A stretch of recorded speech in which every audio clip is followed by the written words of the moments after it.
E se o som das explosões no Oriente Médio não for apenas mais uma sequência de disparos entre nações rivais? E se o estrondo dos mísseis disparados de Israel e o clarão das detonações sobre os céus do Irã forem, na verdade, ecos ancestrais de promessas, de juízos e de profecias sussurradas por vozes celestiais, milênios e antes que qualquer general desenhasse um mapa de guerra? O que o mundo enxerga como mais um conflito geopolítico, o céu observa como o avanço do relógio profético de Deus.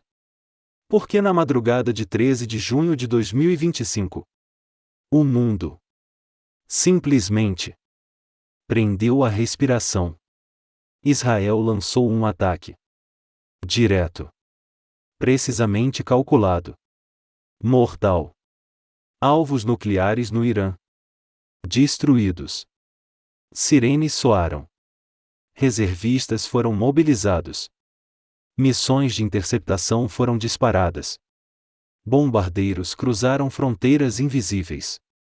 E em questão de minutos, o planeta inteiro se viu à beira do abismo. As manchetes estouraram em vermelho. As redes sociais se tornaram vitrines de pavor. Os mercados despencaram. Os governos tremeram. Mas, enquanto os homens se perdem em análises, debates e teorias, o céu observa o cumprimento de algo muito mais antigo, muito mais poderoso, muito mais real do que qualquer tratado de paz ou qualquer discurso de guerra. Porque aquilo que a Bíblia sussurrou há milhares de anos agora grita. Os ponteiros do relógio profético não são feitos de metal. São feitos de promessas, de alianças, de juízo. E eles estão girando. E cada bomba que cai, cada míssil lançado, cada sirene que ecoa em Tel Aviv, em Jerusalém, ou em Teherã, faz esse relógio avançar. Faz esse relógio acelerar. Desde 1948, quando Israel voltou a ser uma nação, depois de quase 2000 anos espalhado entre as nações, o ponteiro da eternidade começou a se mover de forma irreversível. Porque o nascimento de Israel não foi apenas um evento histórico. Foi um marco no roteiro escatológico do próprio Deus. O que muitos chamam de coincidência. Os que vigiam e sabem que é cumprimento profético. As nações se movem. Os impérios se reorganizam.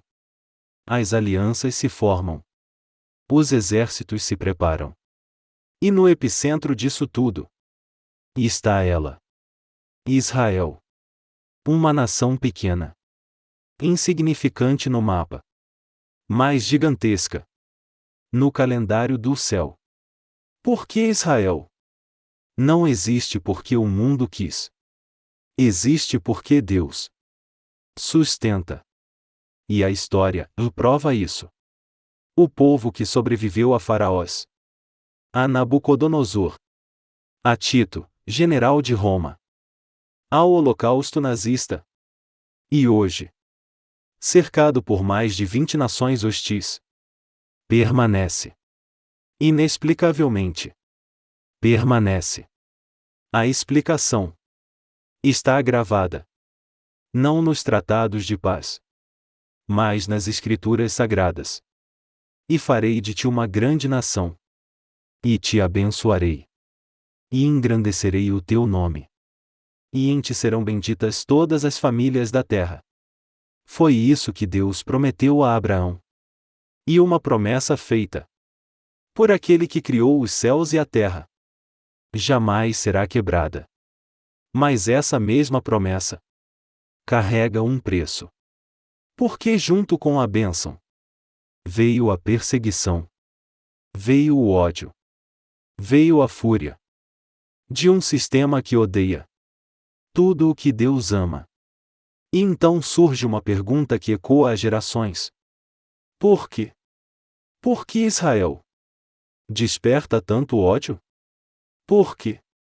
Uma cidade tão pequena, tão cercada de desertos, concentra os olhos do mundo inteiro? Zacarias respondeu: Eis que farei de Jerusalém um cálice de tontear para todos os povos ao redor. Naquele dia, e farei de Jerusalém uma pedra pesada para todos os povos. Todos os que a carregarem, e certamente, e se ferirão. E é exatamente isso o que o mundo vê. Década após década. Guerras. Conflitos. Tentativas de extermínio. Cercos. Terror. Ameaças nucleares. E, ainda assim, Israel permanece. Porque aquele que guarda Israel não dorme, não cochila, não falha. O ataque recente. O fogo cruzado entre Israel e Irã. As explosões. As sombras de uma possível guerra nuclear. Não são, e acaso. São sinais. Sinais de que as palavras dos profetas estão se desenrolando bem diante dos nossos olhos. Porque o Irã, que antes se chamava Pérsia, nunca saiu das páginas da Bíblia. Ele apenas esperou o momento certo para reaparecer. Foi Ciro, rei da Pérsia, que libertou os judeus do cativeiro babilônico. Foi Dário, rei da Pérsia, que confirmou a reconstrução do templo em Jerusalém. A Pérsia foi instrumento de Deus no passado. Mas nas profecias, ela reaparece de forma diferente. Ezequiel viu. Ele descreveu uma coalizão de nações que se levantaria contra Israel nos últimos dias.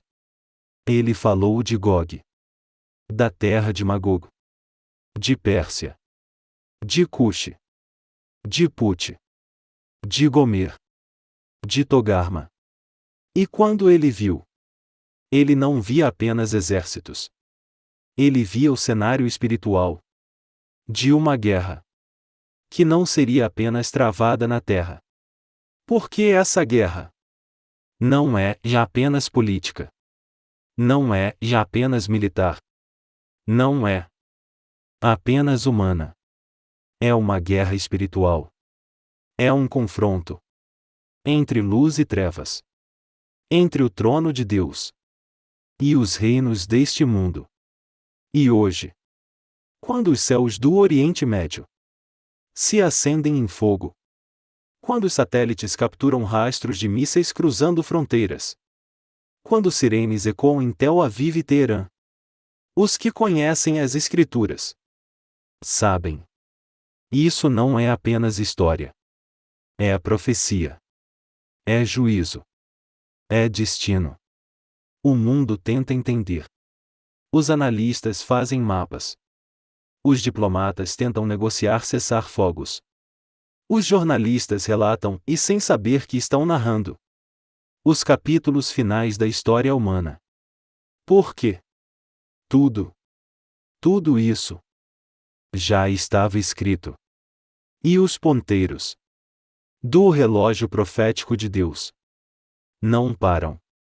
Eles avançam rumo ao juízo, rumo ao clímax, rumo ao momento em que os céus se rasgarão. E aquele que vem surgirá montado em um cavalo branco, com olhos como chama de fogo, com vestes e salpicadas de sangue, e com um nome que ninguém conhece, senão ele mesmo. Enquanto os céus do Oriente Médio ardem, e as manchetes do mundo inteiro ecoam o som da guerra, os olhos espirituais conseguem ver além. Porque o Irã não surge no cenário atual como uma simples nação em conflito. Ele surge como o eco de uma profecia antiga. A Pérsia Aquela mesma Pérsia que no passado libertou o povo de Deus. Agora se reposiciona no tabuleiro do fim dos tempos. E não vem sozinha. Ela faz parte de uma coalizão sombria. Uma aliança profetizada, registrada com precisão pelo profeta Ezequiel. E ele descreveu, com detalhes que atravessaram séculos, o surgimento de uma confederação de nações que marcharia contra Israel. Em um tempo em que o mundo acreditaria estar seguro. Ezequiel viu. Ele escreveu.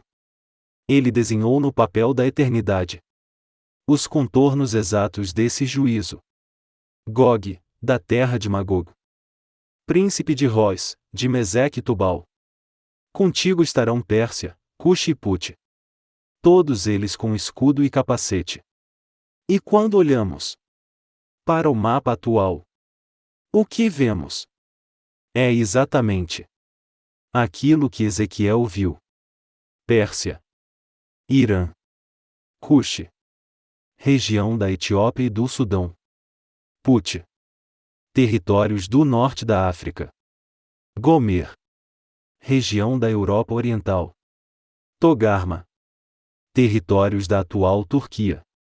E liderando essa coalizão, uma entidade misteriosa. Um nome envolto em sombras. Gog. Por séculos, estudiosos tentaram descobrir quem seria Gog. Seria uma nação? Um líder? Um sistema? Alguns apontam para potências do norte. Outros para blocos de nações específicas. Mas o fato inegociável é que, seja quem for, sua missão é clara: destruir Israel, aniquilar Jerusalém. Apagar do mapa a única nação que carrega o selo do Eterno. Mas o texto de Ezequiel revela algo ainda mais chocante. Quando essa coalizão marchar, Israel estará em segurança, sem muros, sem defesas externas, vivendo em aparente paz. Isso não é o cenário de hoje, mas é o cenário que o mundo caminha para construir.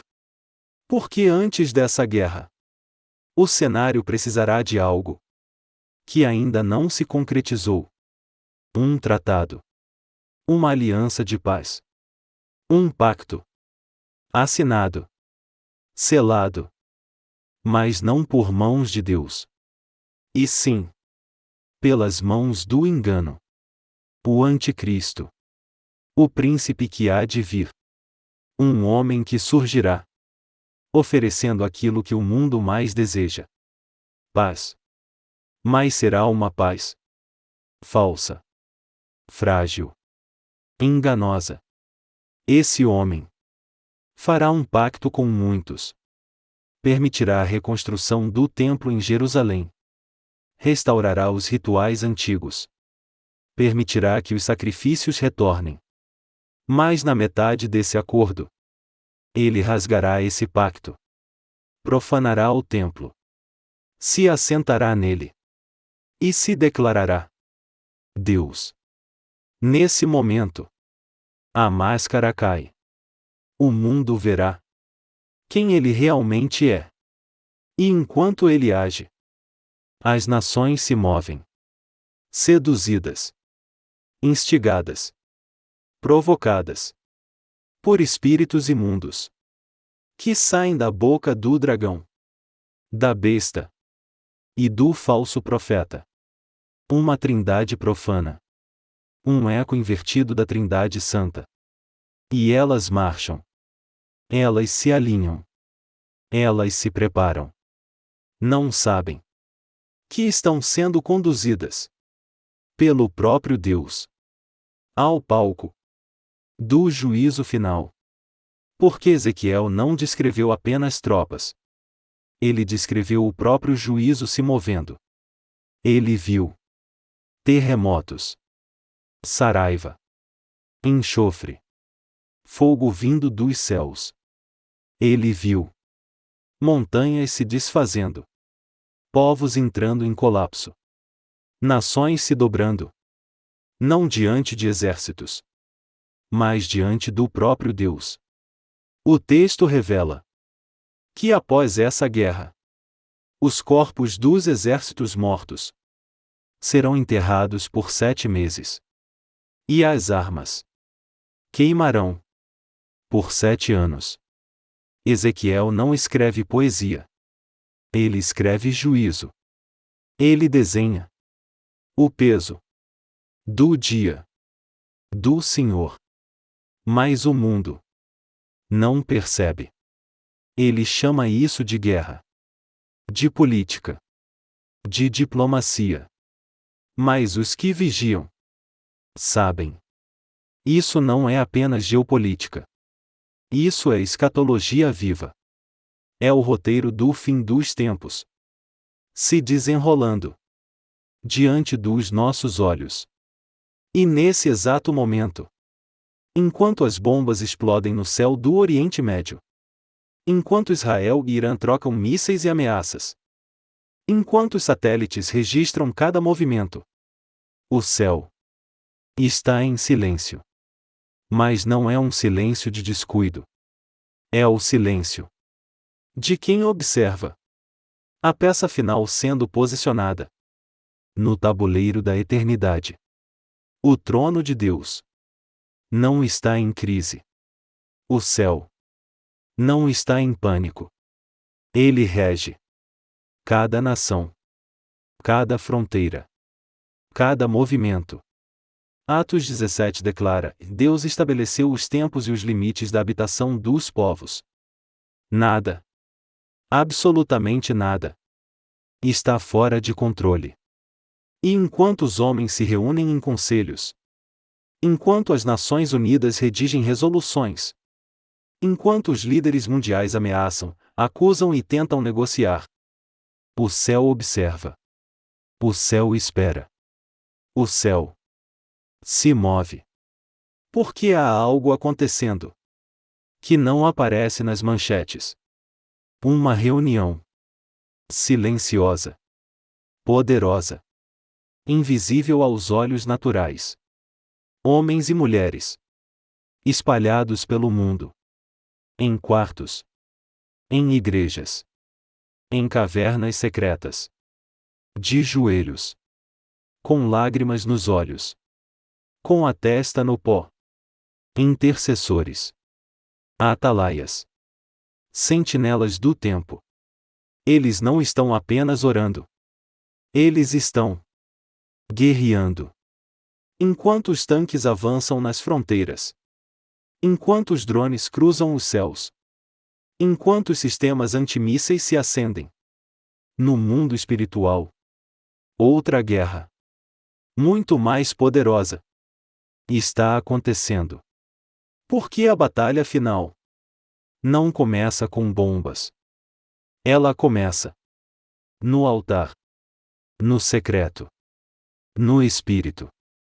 O Espírito Santo ainda fala, ainda chama, ainda convoca.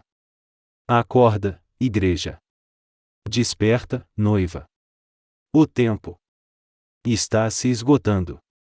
Porque se os sinais estão visíveis, se as profecias estão se cumprindo, se os ponteiros do relógio profético continuam avançando, o tempo da graça está chegando ao seu último minuto.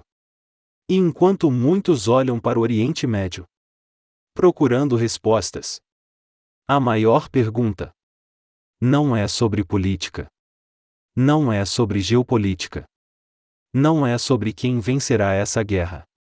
A maior pergunta é: e você? Está preparado? Está pronto para o dia em que os céus se rasgarão? Porque o relógio não para. E o noivo está vindo. As montanhas que rodeiam Jerusalém sempre foram testemunhas silenciosas. Desde os dias em que Abraão subiu com Isaque, até o momento em que o Messias foi crucificado. E hoje, essas mesmas montanhas observam, mais uma vez, o desenrolar de um capítulo que foi escrito pelas mãos do próprio Deus. O som das sirenes, o clarão dos mísseis, os rostos assustados que correm pelas ruas de Tel Aviv, são apenas a manifestação visível de um conflito que começou nos céus. Jesus já havia advertido. Ele olhou para seus discípulos diante da grandeza do templo e com voz grave disse: Vede que ninguém vos engane. Porque muitos virão em meu nome, dizendo: Eu sou o Cristo. E enganarão a muitos. E ouvireis de guerras e de rumores de guerras. Mas ainda não é o fim. Palavras que atravessaram 2000 anos e que poderiam estar estampadas na capa de qualquer jornal dessa semana. Guerras. Rumores de guerras. Nações se armando. Alianças se desfazendo. O mundo mergulhado na ansiedade de um futuro que parece cada vez mais sombrio.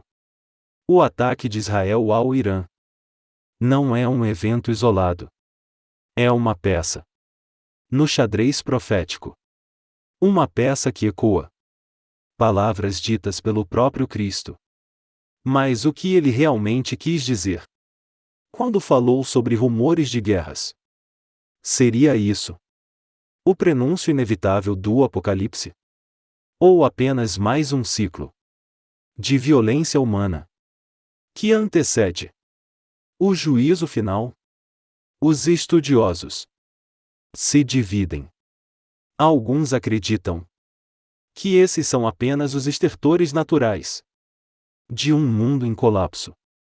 Outros veem sinais claros de que o cenário está sendo preparado. Porque as palavras de Jesus não param em rumores de guerra. Ele fala de enganos espirituais, de fomes, de pestes, de terremotos, de perseguições. Ele descreve um mundo em convulsão, um planeta aos gritos, sangrando, gemendo. E ele não diz isso para gerar medo, mas para despertar. Porque o alvo do discurso profético nunca foi assustar, mas acordar. E quem lê os sinais percebe que estamos cercados. Pandemias que paralisaram o mundo inteiro. Desastres naturais que se multiplicam em frequência e intensidade. Crises econômicas que esmagam as nações. Guerras que se tornam cada vez mais globais. E agora? Uma ameaça real de um conflito nuclear no coração do Oriente Médio. Mas não é só isso. É muito mais. Porque o que torna esse momento assustadoramente diferente não é apenas a guerra, mas a convergência de fatores. Israel restaurado, de volta ao mapa. O crescimento exponencial da hostilidade da antiga Pérsia, agora chamada Irã. A decadência moral global. A inversão de valores. A tecnologia avançando ao ponto de permitir controle total de populações inteiras. Sistemas de vigilância. Moedas digitais. Governos sedentos por controle absoluto. E enquanto tudo isso acontece, uma igreja adormecida, distraída, dividida, fria. Mas a advertência de Cristo ecoa: não vos assusteis. Porque os que caminham com Ele não estão à mercê do caos. Eles estão firmados na rocha eterna. Por isso, quando os rumores de guerra aumentam, O chamado não é ao pânico, mas à vigilância. Não é para especular. É para discernir. Não é para se esconder. É para se posicionar. E mais do que olhar para o céu, em busca de mísseis. É tempo de olhar para o céu, em busca da sua vinda. Porque enquanto o mundo teme o apocalipse das bombas, há um apocalipse muito mais urgente que está acontecendo dentro de cada coração. O embate entre a fé e o medo, entre a luz e as trevas, entre a santidade e a apostasia, entre o reino e o sistema. A pergunta não é se haverá guerra. Ela já começou. A pergunta é se você está preparado. Porque os trovões que antecedem a tempestade já estão rompendo no horizonte. E nesse anúncio, Deus fala. Deus alerta.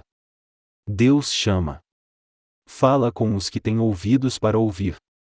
Fala com os que não olham apenas para os céus, em busca de sinais, mas olham para dentro do seu próprio espírito.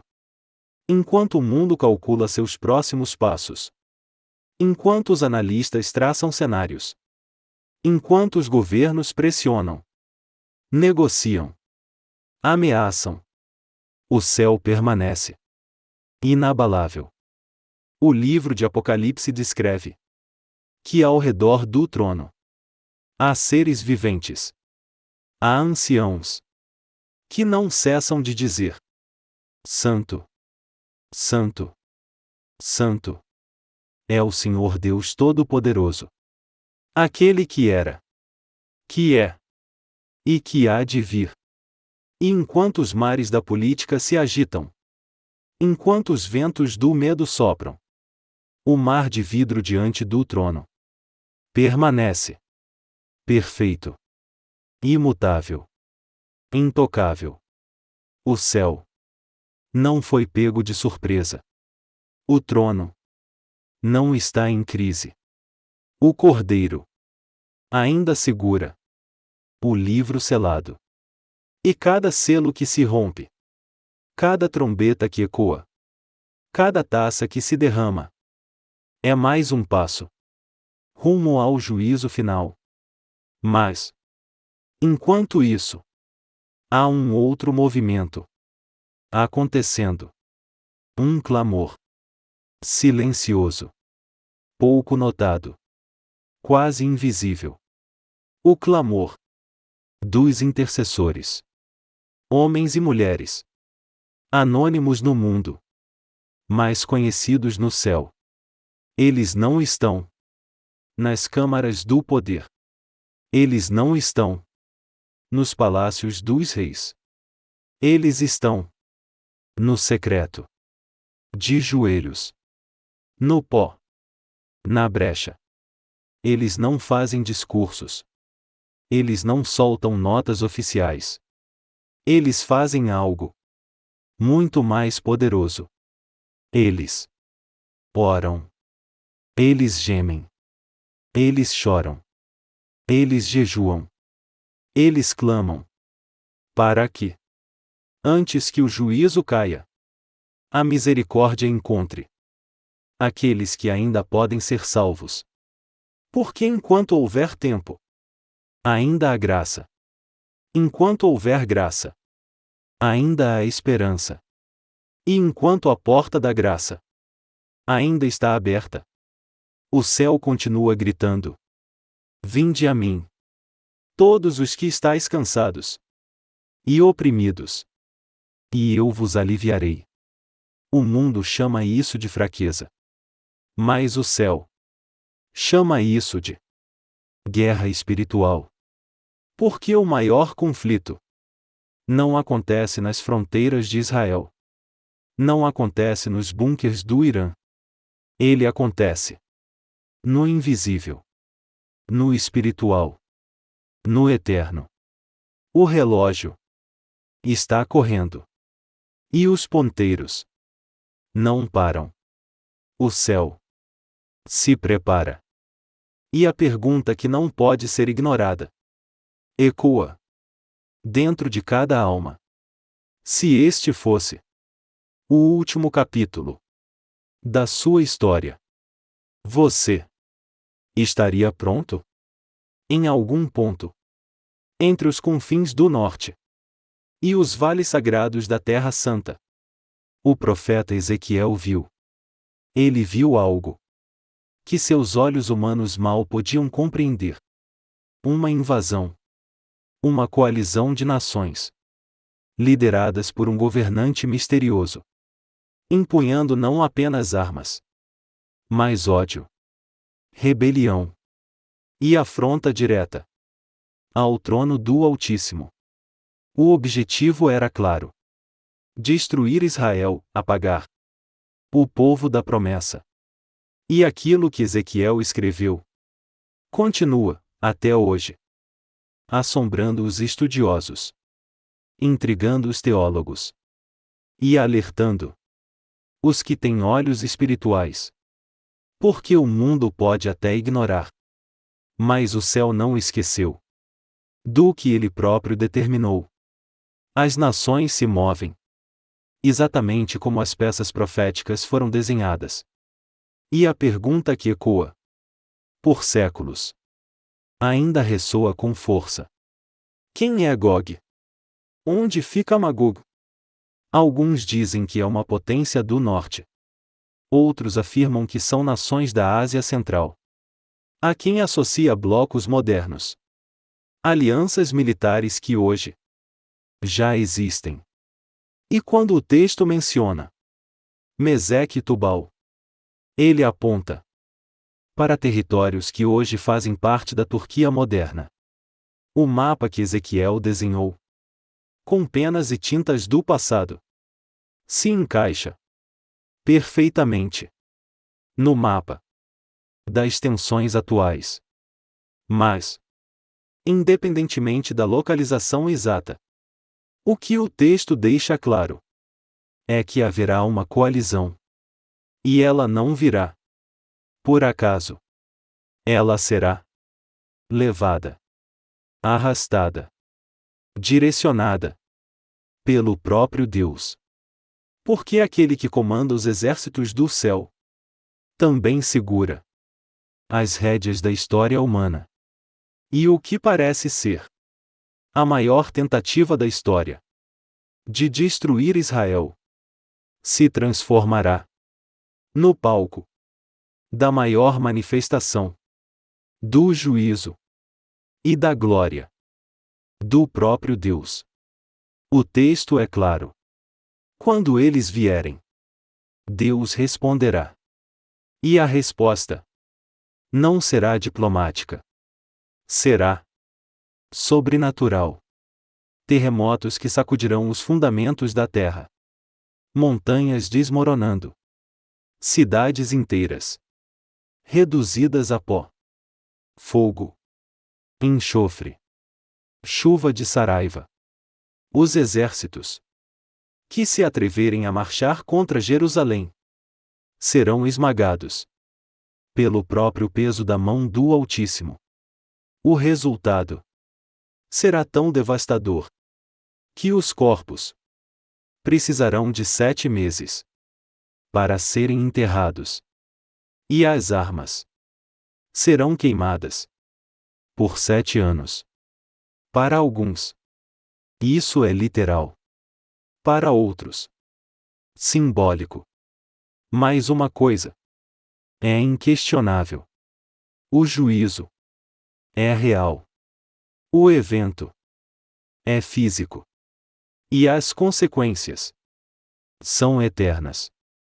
Enquanto o mundo inteiro observa, enquanto os noticiários transmitem, ao vivo, o que acreditam ser apenas mais uma guerra, o céu vê o início da derrocada dos reinos humanos. Porque enquanto Gog e seus aliados avançam, enquanto os tanques cruzam desertos, Enquanto as tropas marcham em direção a Israel, o céu se prepara. Os exércitos celestiais se alinham. Os portões da eternidade se abrem. E aquele que segura em sua mão o cetro de ferro se levanta. Cristo, o leão da tribo de Judá, o Rei dos reis, o Senhor dos senhores. Ele não vem mais como o servo sofredor. Ele não vem mais montado em um jumentinho.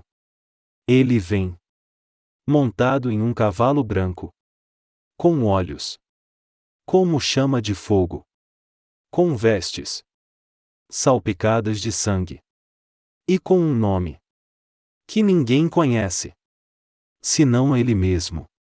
Ele vem para esmagar, para julgar, para reger, com vara de ferro.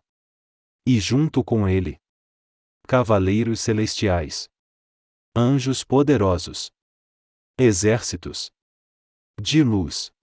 O vale de Megido se torna o palco final.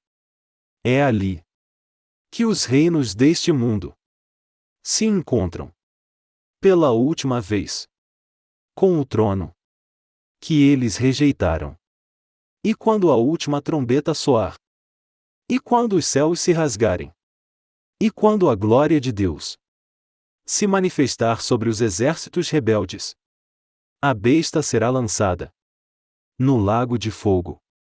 O falso profeta também. E Satanás será acorrentado, lançado no abismo.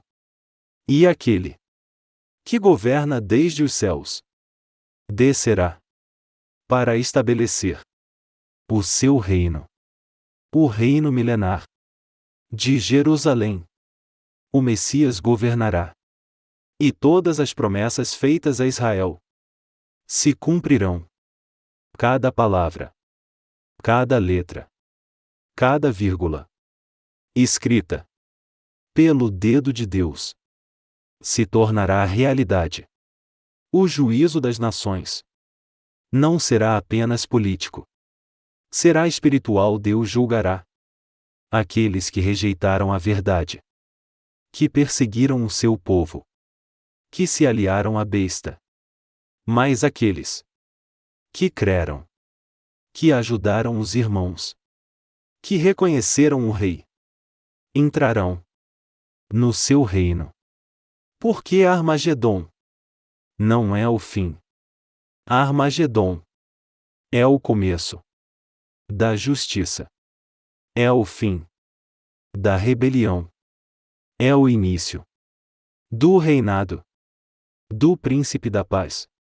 E enquanto o mundo ainda se ilude, achando que suas alianças, seus tratados, seus acordos vão impedir o inevitável, o céu permanece no controle.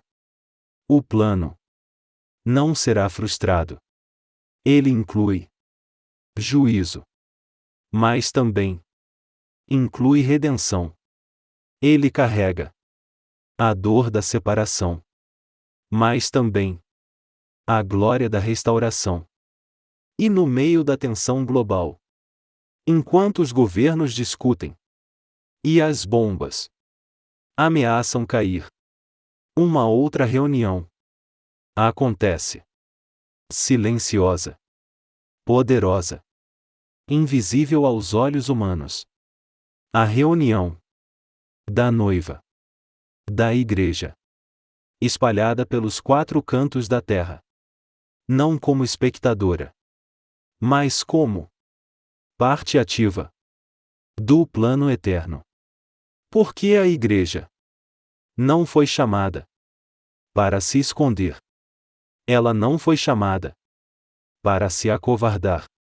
Ela foi chamada para ser luz, para ser voz, para ser sal, para ser a noiva vigilante, com as lâmpadas acesas. Ela será arrebatada antes que a grande tribulação comece. Mas até que esse momento chegue, ela carrega uma missão. E essa missão nunca foi tão urgente. Porque se os sinais estão claros, se as profecias estão gritando, se os ponteiros do relógio profético não param, o tempo está se esgotando. E a voz profética da igreja precisa ser ouvida. Ela precisa se posicionar como atalaia, como sentinela. Porque Deus ainda procura alguém que se coloque na brecha. Em tempos de guerra, a intercessão é uma arma. Cada oração tem o poder de mudar destinos, de impedir juízos, de preparar corações. E se há algo que precisa ecoar hoje, com mais força do que nunca, é esta verdade: Jesus salva. Jesus cura. Jesus voltará. Não há mais tempo para uma fé superficial. A santidade deixou de ser uma opção. Se tornou uma urgência. Porque o mundo pode estar mergulhado nas trevas, mas a luz da noiva deve brilhar. E se o cerco apertar, se a perseguição aumentar, se os dias ficarem mais sombrios, a noiva não será vencida. Ela está sendo preparada. Ela será tirada. E ela voltará com o noivo para reinar com ele. Porque a guerra entre Israel e Irã pode ser o tema das manchetes. Mas para quem conhece a palavra, ela ressoa como um eco de algo muito maior. Um sinal de que as promessas estão se cumprindo. De que os ponteiros proféticos continuam avançando. E de que o tempo da graça está se esgotando. Vivemos uma era onde tudo parece acontecer ao mesmo tempo. O caos grita. As guerras explodem. A ansiedade domina. Mas no meio desse turbilhão, a Bíblia permanece como farol, como âncora, como espada, como trombeta. E a pergunta que ecoa não é apenas o que vai acontecer com o mundo, mas sim o que vai acontecer com você. O conflito entre Israel e Irã pode escalar, pode não escalar, pode ser o prelúdio de algo profético, ou pode ser mais um ciclo de guerras e rumores. Mas a verdade é uma só. Nós não sabemos a data, mas sabemos o tempo. E o tempo é de vigilância, de arrependimento, de retorno, de volta para o centro da vontade de Deus. Este vídeo não foi feito para alimentar medo. Ele foi feito para despertar, para lembrar que apesar de toda a tensão global, o controle ainda está nas mãos do Senhor. E mais do que saber o que está acontecendo, é preciso decidir o que você vai fazer com esse conhecimento. Porque a guerra mais urgente não é a que acontece nas fronteiras de Israel. É a que acontece dentro de cada coração. A guerra entre a fé e o medo. Entre a santidade e o pecado. Entre a esperança e a indiferença. E talvez hoje seja o dia de tomar uma decisão. Porque se este fosse o último capítulo da sua história, você estaria pronto? A boa notícia é que ainda há tempo. A graça ainda está disponível. A salvação ainda é oferecida. Jesus ainda chama. Vinde a mim, todos os que estáis cansados e oprimidos, e eu vos aliviarei. Ele ainda perdoa. Ele ainda transforma. Ele ainda volta. Hoje, o mundo teme o conflito nuclear. Mas há um conflito muito mais decisivo. O conflito entre a sua alma e o seu Criador. A paz que o mundo jamais poderá garantir. Jesus oferece. E oferece. Agora. Por isso, não desperdice o que ouviu. Compartilhe esta mensagem com quem precisa acordar. Curta. Comente. Mas, acima de tudo, ore. Busque. Santifique-se. Viva. Com os olhos no céu e os pés firmes na palavra. Porque os sinais estão claros. E a voz do Espírito ainda sussurra. Prepare-se. O noivo está vindo.